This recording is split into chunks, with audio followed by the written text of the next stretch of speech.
Смелый, талантливый журналист, человек, который не только говорил правду, но и готов был бороться за нее, достойный сын своего народа. На вечере, посвященном памяти Николая Джонуа, собрались его друзья, коллеги и боевые товарищи. Они помнят его именно таким правдолюбом, патриотом и героем. Потеряли многих достойных друзей, верных патриотов.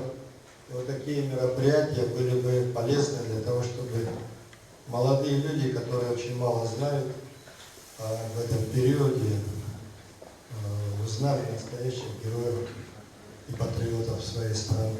Одним из них был Николай Джонуа.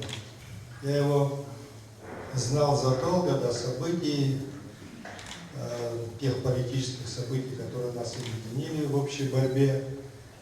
Знал его еще тогда, когда он работал в Советской Абхазии.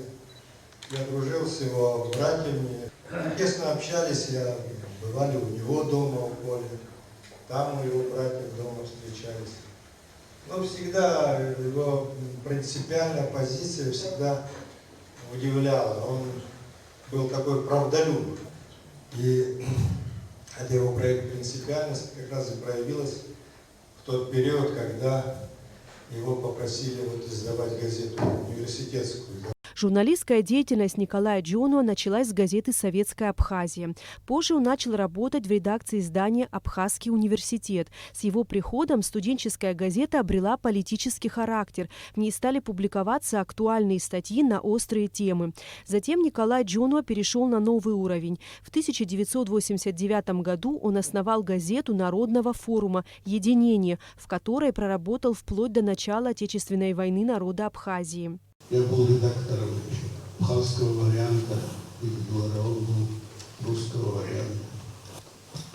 Мы редублировали друг друга. Я могу сейчас, и те, которые помнят эти газеты, а их было единение, доработало на внешнего читателя. И не было ни одного материала в грузинской прессе, на который не было ответа на страницах этой газеты, не получали достойные ответы, выступали на страницах наши патриоты, ведущие ученые, писатели. И все это проходило через эту редакцию, которая стала штабом борьбы, штабом Эйк-Дура Народного форума Абхазии. С первых дней Отечественной войны народа Абхазии Николай Джонуа встал на защиту своей страны. Воевал на Гумистинском фронте, был заместителем командующего Гумистинским оборонительным рубежом. Во втором Верхнеишевском батальоне, когда Колю к нам прислали, вернее, Коля сам изъявил желание прийти в этот батальон в качестве комиссара. Рядом с ним мы себя чувствовали окутанные теплом, вниманием, очень защищенными себя ощущали рядом с Колей. Вообще все ребята к нам очень трепетно относились, но Коля это был особый человек.